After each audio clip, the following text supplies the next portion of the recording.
Hello everyone. तो दोबारा grassroot पाठशाला में आपका स्वागत करती हूँ, लेकिन आज कुछ नया लेकर आए हैं। दरअसल आप सब अवेयर होंगे कि अभी सीटेट के एग्ज़ाम स्टार्ट होने वाले हैं और बहुत सारे ऐसे लोग हैं जो सीटेट की प्रिपरेशन करते हैं पर उनको एक्यूरेट तरीका नहीं पता होता है या कई बार स्ट्रैटेजीज नहीं पता होती और अब वो टाइम नहीं है। अब बहुत कम टाइम बचा है जिसकी वजह से उनके पास इतना सारा समय नहीं है कि वो पूरी साइकोलॉजी को पहले पढ़ें या पेडागोजी को पढ़ें या मैथ्स की अलग से प्रैक्टिस करें, ईवीएस की अलग से प्रैक्टिस करें और उसको पूरा समय दे पाए। तो बहुत इंपॉर्टेंट है कि इस वक्त हम क्या कर सकते हैं, हम क्या ले सकते हैं, क्या पढ़ सकते हैं, क्या नहीं पढ़ सकते। देखिए हम सब जो है, जब हम सीटेट के लिए एलिजिबल हैं इसका मतलब हम सब ने बीएलएड में, डीएलएड में, बीएड में, पीटीसी में, हर किसी सब्जेक्ट में जो भी हमने पढ़ा है, हमारा स्पेशलाइजेशन कुछ भी हो पर हमने साइकोलॉजी पढ़ी है, तभी हम एलिजिबल है कि हम सीटेट का एग्जाम भर सकते हैं, है ना। तो मैं अब उसकी बारीकियों में नहीं जाऊंगी क्योंकि यहाँ पर ये वक्त नहीं है कि मैं आपको पूरी पेडागोजी डिस्कस करें या फिर हम एक एक साइकोलॉजिस्ट आपके साथ डिस्कस करें। अब ये वो वक्त है जहाँ पर आपको अपनी अंडरस्टैंडिंग को जज करना है, क्योंकि बहुत डिफरेंस होता है जब आप अपने कॉलेज में, जब आप बीएलएड कर रहे हैं या आप बीएड कर रहे हैं या आप डीएलएड पढ़ते हैं, पीटीसी पढ़ते हैं, आप एग्जाम देते हैं। तो एग्जाम में आपके पास 5 मार्क्स का क्वेश्चन होता है या 20 मार्क्स का कोई क्वेश्चन आता है। At that time you have lots of scope, आपके पास बहुत सारा स्कोप है लिखने का, क्योंकि आप उसमें मल्टीपल आंसर्स लिख सकते हैं, राइट। क्योंकि आपके पास ऐसा नहीं है कि एक सटीक वर्ड आपको लिखना है या फिर आपको एक सेंटेंस में आंसर देना है, नहीं, आपको कॉन्सेप्ट एक्सप्लेन करना है। This is the difference. Difference ये है कि जब आप सीटेट देते हैं या कोई एंट्रेंस एग्जाम देते हैं, यू आर बाउंडेड, आप बाउंडेड है, आप कहीं ना कहीं बंधे हुए हैं इस चीज से कि आपको सिर्फ एक ही वर्ड में या एक सेंटेंस में आंसर देना है, वो भी आउट ऑफ 4 ऑप्शंस। उस वक्त सबसे इंपॉर्टेंट चीज क्या होती है कि वो जो 4 ऑप्शंस आपको दिए गए हैं ना, उसमें से बेस्ट चुनना। और वो सबसे मुश्किल चीज होती है। देखिए कॉन्सेप्ट आप सबने पढ़े हैं, तभी आप लोगों ने सीटेट के एग्जाम के लिए अपीयर होने के लिए फॉर्म भरा है। कॉन्सेप्ट आप सब पढ़ चुके हैं, सारी पेडागोजी आपने पढ़ी है, लेकिन अब उस पेडागोजी के अंदर से उसका निचोड़ निकाल के आपको कुछ क्वेश्चंस दिए गए हैं और आपको उसको सॉल्व करना है। देखिए क्रिटिकल एनालिसिस आप सब करते हैं, है ना। अब उस क्रिटिकल एनालिसिस के साथ अपनी अंडरस्टैंडिंग को रखकर आपको क्वेश्चन सॉल्व करने होते हैं। तो मैं और लंबा इंट्रोडक्शन को नहीं खींचूंगी, मैं और लंबा आपको नहीं बताऊंगी, क्योंकि आप सबको पता है सीटेट 150 मार्क्स का आपका एग्जाम है जो 2.5 घंटे का आपका होगा, कोई नेगेटिव मार्किंग नहीं है। तो सबसे बड़ी चीज, जो सबसे बड़ा प्लस पॉइंट इसमें ये होता है कि नेगेटिव मार्किंग नहीं है। तो आपको ये डर नहीं है कि अगर मैंने कोई क्वेश्चन गलत अटेम्प्ट कर दिया तो मेरे मार्क्स कट जाएंगे। तो आप सारे क्वेश्चंस अटेम्प्ट करिए जो आपको आते हैं, जिन पर आप बिल्कुल कॉन्फिडेंट हैं, उनको बिल्कुल पढ़े करें, अच्छे से करें। लेकिन जिन क्वेश्चंस में आपको डाउट है उसे छोड़कर नहीं आए, सबसे पहली चीज इसको ध्यान रखें। क्योंकि अगर आप क्वेश्चन छोड़ देते हैं ना, तो वहां आप होप छोड़ देते हैं। मैं आपको बता दूं कि मैं खुद एक ट्रेन टीचर हूँ। मैंने बीएलएड किया है और बीएलएड करने के बाद मैंने फर्स्ट अटेम्प्ट में सीटेट और एचटेट भी क्लियर किया था, और उसके बाद मैंने एंट्रेंस एग्जाम क्लियर किया है and right now I am a PRT teacher. तो मेन चीज यही है कि you have to be focused, आपको फोकस रहना बहुत जरूरी है। आपको बहुत इंपॉर्टेंट चीज ये होती है कि जब आप कोई भी क्वेश्चन पढ़ते हैं तो उसमें क्या देखने की चीज है, क्या समझना है हमें, हम वो भी डिस्कस करेंगे। तो क्वेश्चंस की तरफ चलते हैं और स्टार्ट करते हैं अपने प्रैक्टिस क्वेश्चंस। देखिए हमारा पहला क्वेश्चन, हमेशा जब भी एक, मैं आपसे शुरू करने से पहले बताना चाहूंगी, जब भी हम क्वेश्चन पढ़ते हैं ना एग्जाम टाइम पे, सबसे ज्यादा प्रेशर तो हम यहाँ लेकर चलते हैं। हमारा प्रेशर सबसे इम्पोर्टेंट जो होता है ना, वो ये एक होता है कि पता नहीं कैसा क्वेश्चन आएगा, पता नहीं हमें समझ आएगा या नहीं आएगा। सब दिमाग से निकाल दीजिए। जो क्वेश्चन आने हैं वो पेपर में सेट हो चुके हैं, जितना आप पढ़ चुके थे आप कर चुके हैं। अब सब कुछ आपको समझ के करना है। देखिए अगर आपने पेडागोजी पढ़ी है, आपने साइकोलॉजी पढ़ी है, तो कहीं ना कहीं आप उसको एनालाइज करके भी आंसर दे सकते हैं, ठीक है। तो अब जैसे यहाँ देखिए क्वेश्चन है, ये क्वेश्चन आपसे कह रहा है, a 5-year-old girl talks to herself while trying to fold a t-shirt. Which of the following statements is correct in the context of the behavior displayed by the girl? एक simple सा question है कि एक 5 साल की बच्ची है और वो अपने आप से बात कर रही है जब वो एक टी शर्ट को फोल्ड कर रही है। तो विच of the following statement is correct in the context of the behaviour displayed by the girl. अब देखिए यहाँ पर ये 4 ऑप्शंस आपको दिए हैं जिसमें से आपको ये बताना है कि जो लड़की अपने आप से बात कर रही है तो वो कौन सा बिहेवियर यहाँ पर शो कर रही है। यहाँ पर आपको सबसे पहले तो क्या करना है, आपको चारों ऑप्शंस को पढ़ना है और आराम से पढ़ना है, थोड़ा सा समझने के लिए, ठीक है।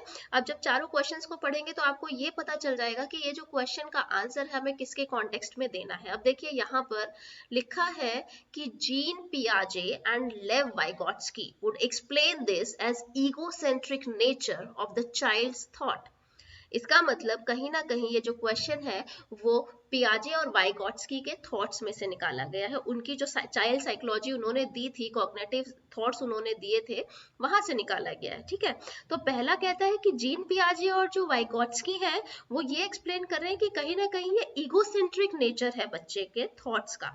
अब ईगोसेंट्रिक कहीं ना कहीं क्या होता है, जब बच्चा अपने आप से बात कर रहा है ना, लेकिन क्या ये ईगोसेंट्रिक नेचर है? बिल्कुल नहीं, ये ईगोसेंट्रिक नेचर नहीं है। तो नेक्स्ट ऑप्शन देखते हैं, जीन पियाजे would explain this as egocentric speech while Lev Vygotsky would explain this as the child's attempt to regulate her actions through private speech. अब यहाँ पर ये क्या कह रहे हैं कि वाइगोट्स्की के अकॉर्डिंग कहीं ना कहीं बच्चा क्या कर रहा है, एक अटेम्प्ट कर रहा है अपने एक्शंस को रेगुलेट करने का थ्रू द प्राइवेट स्पीच, और पियाजे के अकॉर्डिंग ये ईगोसेंट्रिक स्पीच है। नेक्स्ट ऑप्शन कहता है जीन पियाजे would explain this as social interaction while Lev Vygotsky would explain this as an exploration। अब देखिए यहाँ पर एक चीज, इन 3 पॉइंट्स को पढ़ के तो हमें क्लियर हो गई कि भाई ये कहीं से भी सोशल इंटरेक्शन तो नहीं है ना, क्योंकि बच्चा क्या कर रहा है, अपने आप से बात कर रहा है, सोशल इंटरेक्शन तो वहां खत्म हो गया। इसका मतलब ये तो हमारा आंसर डेफिनेटली नहीं हो सकता। इसी तरीके से आप कहीं ना कहीं ऑप्शंस को पढ़ेंगे ना तो वहां आप जज कर सकते हैं। जीन पियाजे and Lev Vygotsky would explain this as the child's attempt to imitate her mother. यहाँ पर क्या ये बच्चे का एक अटेम्प्ट है कि वो अपनी मदर को इमिटेट कर रहा है? कहीं ना कहीं ये भी इसका आंसर नहीं हो सकता कि बच्चा यहाँ अपनी मदर को इमिटेट कर रहा है। तो बच्चे, तो अब हमारे पास बचे 2 ऑप्शन। तो देखिए ईगोसेंट्रिक नेचर तो ये बिल्कुल नहीं है, क्योंकि ईगोसेंट्रिक नेचर की बात तो किसी ने भी नहीं की है। तो यहाँ पर ईगोसेंट्रिक स्पीच की बात की गई है और प्राइवेट स्पीच की, जो कि प्राइवेट स्पीच के बारे में वाइगोट्स्की ने कहा है कि हम लोग अपनी प्राइवेट स्पीच कहीं ना कहीं हम अपने आप से बातें करते हैं, दैट इज प्राइवेट स्पीच, और वहीं जीन पियाजे ने इसको ईगोसेंट्रिक स्पीच बोला है।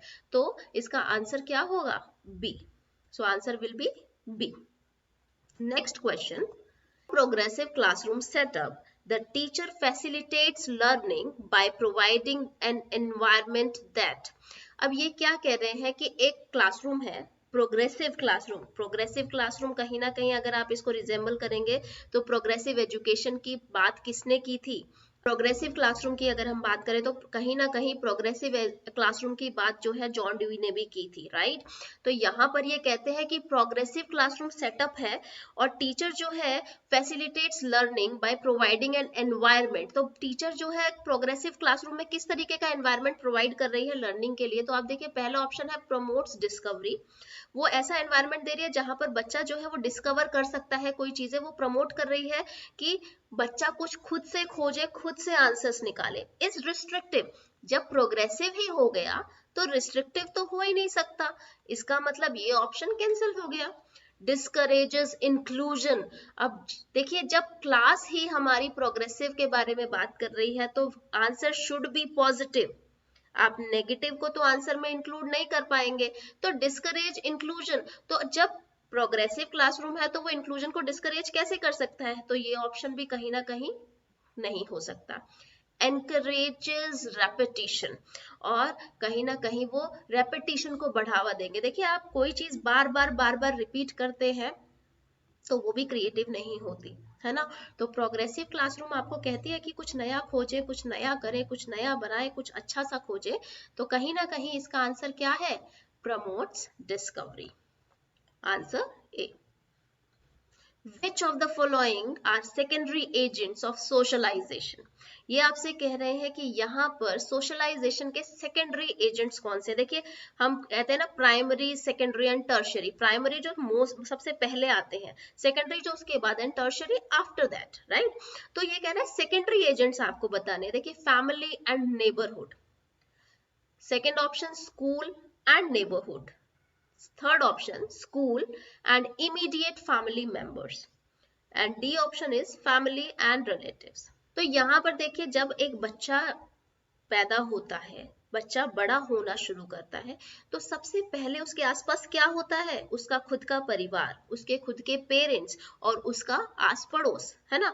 उसके बाद बच्चा स्कूल जाना शुरू करता है, स्कूल में दोस्त बनाता है और धीरे धीरे वो दायरा बढ़ता रहता है। तो यहाँ पर which of the following are secondary agents of socialisation, हमें प्राइमरी नहीं बताने हैं। प्राइमरी क्या होंगे, बच्चे का घर, उसका पड़ोस हो सकता है ना। हमें वो बताना है कि जो सेकेंडरी हो सकता है। तो उसके बाद बच्चा कहाँ जाता है, उसके बाद बच्चा स्कूल जाता है ना। तो सबसे पहले बच्चा अपने घर में सीख रहा है, पर उसके बाद पड़ोस में और स्कूल में सीखता है। तो हम कहेंगे school and neighbourhood would be the secondary agents of socialisation. Next question, Howard Gardner's theory of multiple intelligence suggest that. अब देखिए यहाँ पर आपसे गार्डनर की थ्योरी में से सवाल आया है।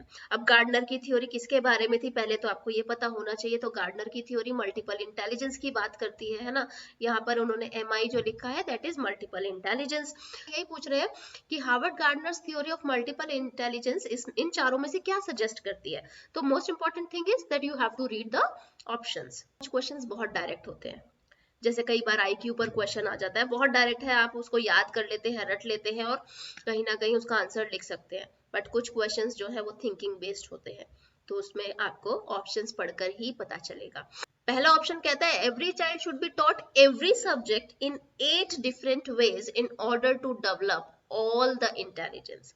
देखिए अब गार्डनर ने 8 टाइप ऑफ मल्टीपल इंटेलिजेंस उसने जब बात की तो 8 टाइप ऑफ उन्होंने इंटेलिजेंस बता दी। तो इसका मतलब ये थोड़ी है कि जो आठों की आठों उन्होंने बताई है हम उन्हें 8 तरीके से अप्लाई करें।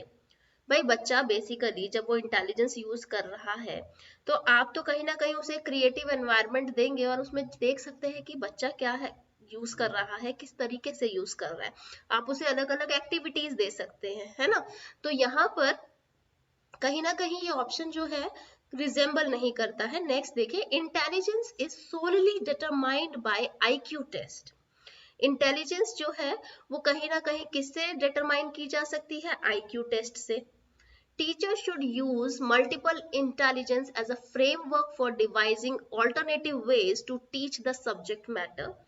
यहाँ पर ये कह रहे हैं टीचर जो है उसे यूज करने चाहिए, जो मल्टीपल इंटेलिजेंस फ्रेमवर्क है, अलग अलग तरीके यूज करने चाहिए सब्जेक्ट मैटर को पढ़ाने के लिए। Ability to destiny and does not change over a period of time. तो अगर आप यहाँ पर देखिए जब आप एक क्लास में जाते हैं ना, तो क्लास जो होती है वो कहीं ना कहीं आपको बहुत डाइवर्स मिलती है। क्लास में आपको बहुत तरीके के बच्चे देखने को मिलेंगे, तो उसमें ऐसा तो नहीं है ना कि आप एक ही पैटर्न बनाकर चलेंगे और आप उसमें हर तरीके की इंटेलिजेंस को जज कर सकते हैं, नहीं कर सकते। तो आपको कहीं ना कहीं अलग अलग तरीके सोचने होंगे, अलग अलग वेज निकालने होंगे, जहां से आप बच्चों को सब्जेक्ट मैटर भी पढ़ा सकते हैं और उनका कहीं ना कहीं जज भी कर सकते हैं कि बच्चा क्या समझ रहा है क्या नहीं। तो यहाँ पर कहीं ना कहीं C ऑप्शन जो है वो हमारा करेक्ट होता है, जिसमें ये कहते हैं teacher should use multiple intelligence as a framework. Teacher को मल्टीपल इंटेलिजेंस को एक फ्रेमवर्क की तरह यूज करना चाहिए ताकि वो एक ऑल्टरनेटिव वेज ले सके पढ़ाने के लिए। तो answer will be C। Next question, according to Jean पियाजे which of the following is necessary for learning. जब आप कुछ सीखते हैं तो उस वक्त सबसे इंपॉर्टेंट क्या है अकॉर्डिंग टू जीन पियाजे। तो यहाँ पर जो आपका आंसर होगा वो पियाजे की थ्योरी के अकॉर्डिंग होगा, ठीक है। तो आप ऑप्शंस देखिए, उसमें पियाजे ने जो जो पॉइंट्स बोले हैं वो आपको ढूंढने होंगे और उसके अकॉर्डिंग आपको आंसर देना होगा। Active exploration of the environment by the learner. जो लर्नर है अगर वो एक्टिवली एक्सप्लोर करता है अपने एनवायरमेंट को। Observing the behaviour of adults, वो अडल्ट्स के बिहेवियर को ऑब्जर्व करता है। Believe in imminent justice, imminent justice पर वो बिलीव करता है। Reinforcement by teachers and parents, जब उसे पेरेंट्स और टीचर्स से रीइंफोर्समेंट मिलता है वो ज्यादा इंपॉर्टेंट है। तो आपको क्या लगता है इन 4 ऑप्शंस में से क्या नेसेसरी है फॉर लर्निंग? तो देखिए, जब एक बच्चा जो है वो सीखता है, कुछ लर्न करता है, तो पियाजे हुए या फिर वाइगोत्स्की हुए, वो सबसे पहले जो बात करते हैं ना, वो बात करते हैं एक्टिव एनवायरनमेंट की, जहां पर बच्चा एक्टिव है। ठीक है, बच्चा एक्टिवली एक्सप्लोर कर रहा है, एक्टिवली हर चीज को खुद करके समझ रहा है। Secondary thing is observation. तो यहाँ पर फर्स्ट ऑप्शन जो है वो बेस्ट सूट होता है यहाँ पर, जहां पर लिखा है active exploration of the environment by the learner. ठीक है, यहाँ पर लर्नर जब एक्टिवली एक्सप्लोर करेगा अपने एनवायरनमेंट को तो वो लर्निंग के लिए बहुत इंपॉर्टेंट हो जाता है। सो आंसर विल बी ए।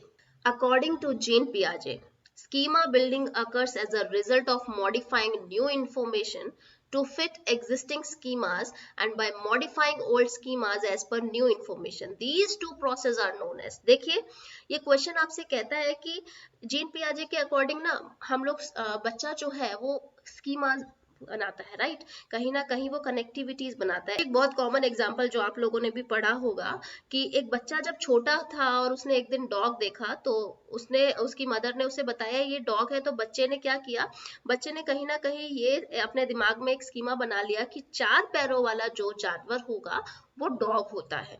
ठीक है, और किसी दिन उसको एक हॉर्स नजर आया और हॉर्स को उसने डॉग बताया। वहां पर अगर उसकी मदर ने उसको करेक्ट किया कि this is horse not dog, तो वहां पर कहीं ना कहीं उसने जो अपनी एग्जिस्टिंग इंफॉर्मेशन थी, जो पुरानी इंफॉर्मेशन थी, उसको मॉडिफाई किया कि हर 4 पैर वाला जानवर जो है वो डॉग नहीं होता, वो कुछ और भी हो सकता है ना, फीचर्स अलग हो सकते हैं। तो यहाँ पर उसने क्या किया, उसने कहीं ना कहीं एक नई इंफॉर्मेशन को एसिमिलेट एंड अकोमोडेट कर लिया। ठीक है, तो यहाँ पर हम ऑप्शंस देखते हैं। पहला ऑप्शन कहता है हमने इंफॉर्मेशन को अकोमोडेट किया और अडेप्ट कर लिया। कहीं ना कहीं अडेप्ट करना इज अ डिफरेंट कॉन्सेप्ट। आप अडेप्ट होता है कि कई बार एक सिंपल, मैं आपको साइकोलॉजी की तरफ से नहीं बताती हूँ, वैसे बताती हूँ। अडेप्ट करना आप देखते होंगे कि जैसे ही सर्दियां आती हैं आप अपने आप को सर्दी के अकॉर्डिंग अडेप्ट कर लेते हैं, गर्मियां आती हैं हम गर्मी के अकॉर्डिंग अडेप्ट कर लेते हैं, that is a different concept, है ना। और जब आप एक इंफॉर्मेशन जो आपके पास पहले थी उसमें कुछ करेक्ट करके मॉडिफाई करके उसको चेंज करते हैं तो वो अडेप्टेशन नहीं होता। तो यहाँ पर फर्स्ट ऑप्शन नहीं हो सकता। एसिमिलेशन एंड अडेप्टेशन, अब दोनों में अडेप्टेशन है तो हम उसे नहीं ले सकते।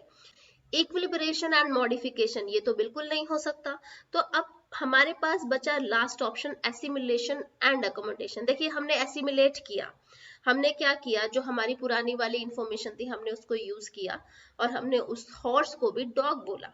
लेकिन जब हमें करेक्ट किया गया कि नहीं भैया ये डॉग नहीं है ये हॉर्स है, हर 4 पैर वाला जानवर जो है वो डॉग नहीं होता, तो हमने उस इंफॉर्मेशन को मॉडिफाई करके अकोमोडेट कर लिया और वो क्या हो गया, हमारा एक स्कीमा बिल्डिंग हो गई। ठीक है, जो कि हमने मॉडिफाई करके यूज की। तो हमारा आंसर कहीं ना कहीं डी होगा, एसिमिलेशन एंड अकोमोडेशन।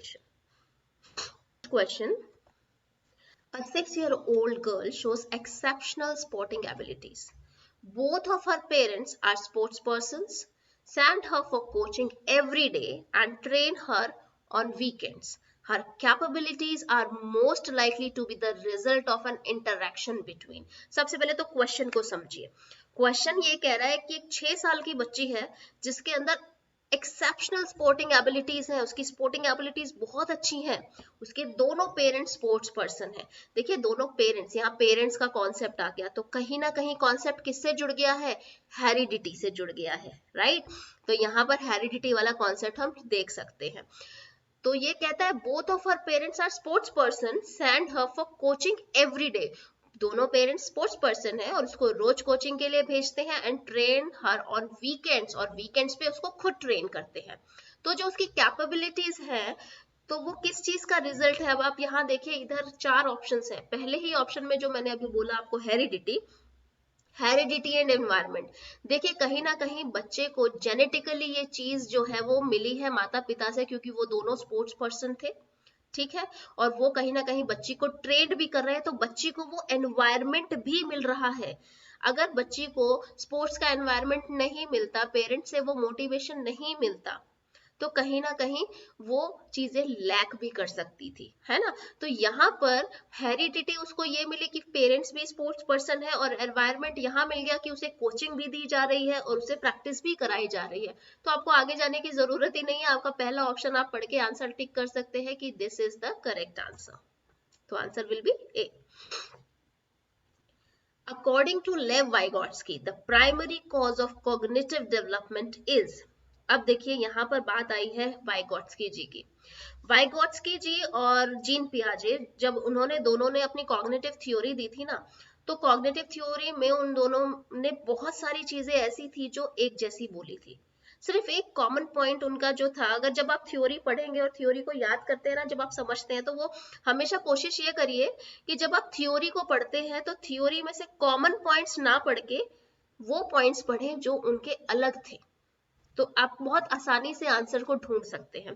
तो देखिए यहाँ पर आपको ये बताना है वाइगोट्स्की जी जो है the primary cause of cognitive development क्या है। उनके अकॉर्डिंग जो प्राइमरी कॉज था जिससे कॉग्निटिव डेवलपमेंट होता है वो क्या था। उन्होंने कहा क्या वो इक्विलिब्रेशन था, क्या वो सोशल इंटरेक्शन था, एडजस्टमेंट ऑफ मेंटल स्कीमास था, या फिर स्टिमुलस रिस्पॉन्स पेयरिंग था।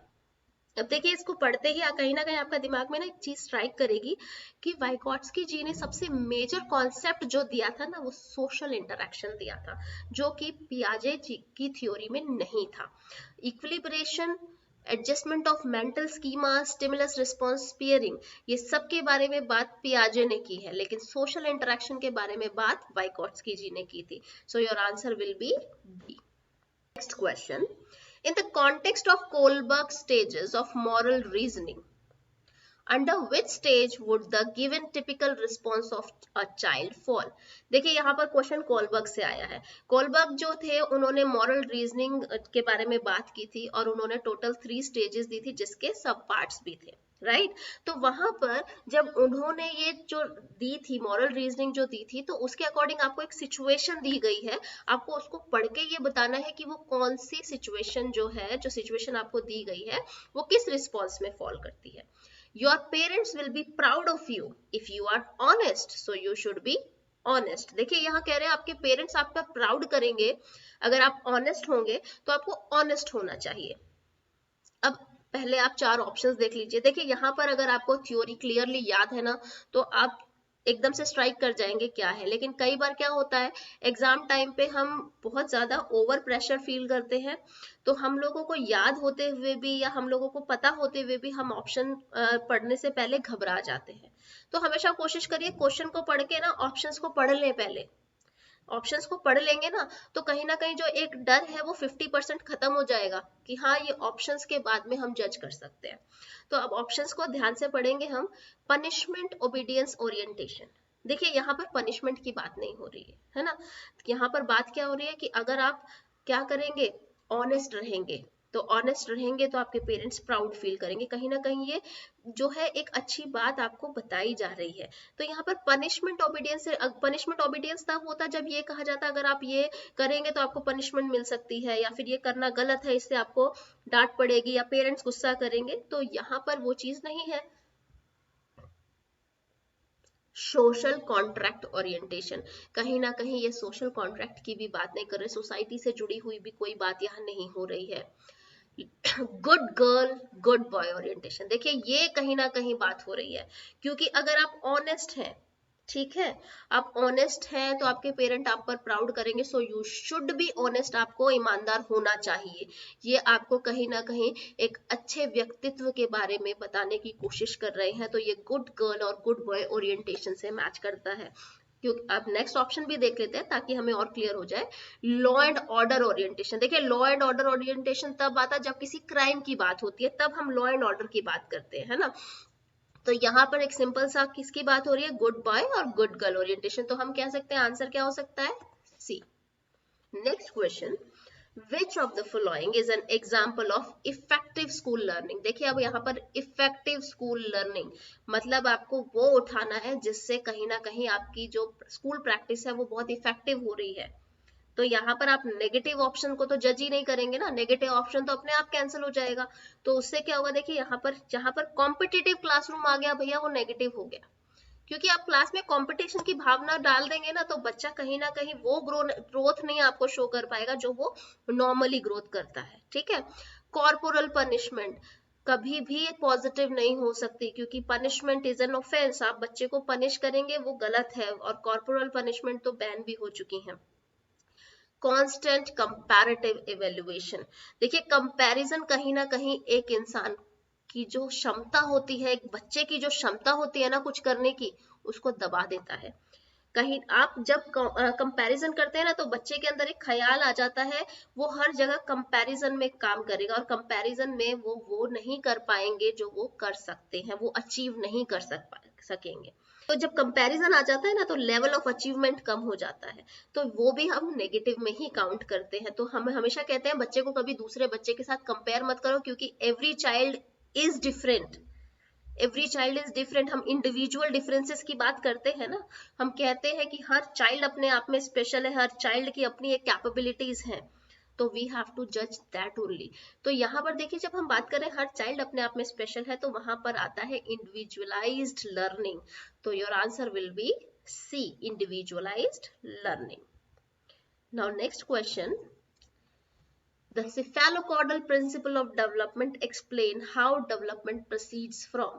देखिए आपने जब पियाजे की थ्योरी पढ़ी है ना तो उसमें दो तरीके के प्रिंसिपल्स उसमें दिए गए हैं, जिसमें से एक है सिफेलोकॉडल। तो जब हम सिफेलोकॉडल की बात करते हैं, बहुत बहुत कॉमन है और मैक्सिमम बच्चों को ये बहुत इजीली याद हो जाता है, क्योंकि वो याद कर लेते हैं भैया टो टू हेड आपको जाना है, या हेड टू टो आपको जाना है, या फिर इन टू आउट या आउट टू इन, कुछ ऐसी चीजें उसमें एक्सप्लेनेशन में है जो आप याद कर लेते हैं। तो यहाँ पर देखिए पहला लिखा है जनरल टू स्पेसिफिक फंक्शन, बिल्कुल नहीं भाई। जहां डेवलपमेंट की बात हो रही है और सिफेलोकॉडल डेवलपमेंट की बात हो रही है, तो वहां पर जनरल टू स्पेसिफिक नहीं होता है, डिफरेंशिएटेड टू इंटीग्रेटेड भी नहीं होता है, वो हमेशा होती है हेड टू टो। जब भी सिफेलोकॉडल आए तो आप याद रखिए सिफेलोकॉडल्स हेड टू टो।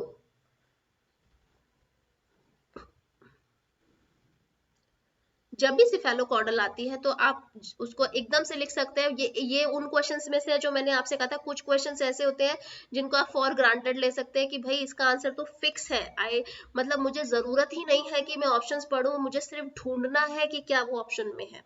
तो हेड टू टो आपको लिखना हो तो हेड टू टो आप लिखेंगे इसमें। So your answer will be C. Which of the following is a sensitive period pertaining to language development? देखिए यहाँ पर बात हो रही है लैंग्वेज डेवलपमेंट की।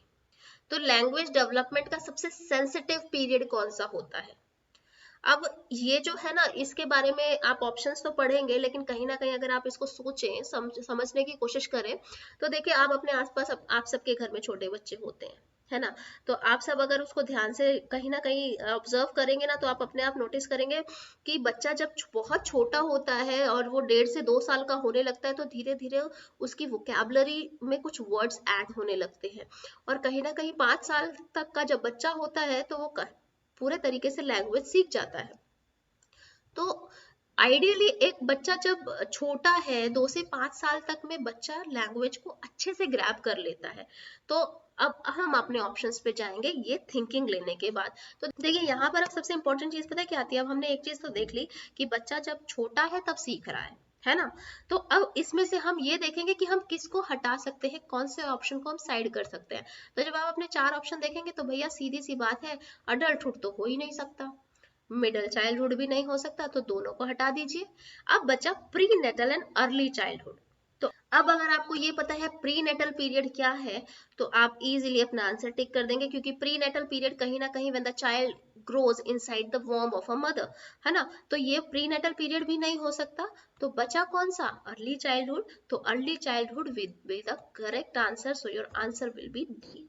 तो इसी तरीके से देखिए क्वेश्चंस को आपको जब आप पढ़ते हैं ना, तो जब आप क्वेश्चन पढ़ते हैं उसी वक्त कहीं ना कहीं कुछ थॉट आपके दिमाग में आना शुरू हो जाता है, और उसी थॉट को लेकर आप ऑप्शंस को पढ़ते हैं ना, तो आपको क्लैरिटी आती है। और ऑप्शंस में से हमेशा पहले क्वेश्चन जब आप पढ़ा, आपने ऑप्शन पढ़े, तो उन ऑप्शंस को वाइप आउट कर दीजिए जो आपको लगता है भाई ये बिल्कुल नहीं हो सकते, और फिर जो बचा उसमें खेलिए। क्योंकि अगर रैंडमली आप पकड़ पकड़ खेलेंगे ना, तो कोई क्वेश्चन आपका उस तरीके से सॉल्व नहीं होगा। तो जरूरी ये है कि हम खेलें बट स्मार्टली खेलें, है ना। तो मैं कोशिश करूंगी कि रोज मैं कुछ इस तरीके से क्वेश्चंस आपके साथ डिस्कस करूं, ताकि जब तक आपका एग्जाम हो आपके लिए हेल्पफुल हो पाए। कभी चाइल्ड साइकोलॉजी, कभी हम पेडागोजी के कुछ क्वेश्चंस डिस्कस करेंगे। हम बिल्कुल थ्योरी में नहीं जाएंगे, हम सिंपल क्वेश्चंस को समझेंगे, क्वेश्चन को एनालाइज करेंगे और उनको सॉल्व करेंगे। और अगर आपको वीडियो अच्छी लगे तो प्लीज सब्सक्राइब कर दें, लाइक कर दें चैनल को। Thank you.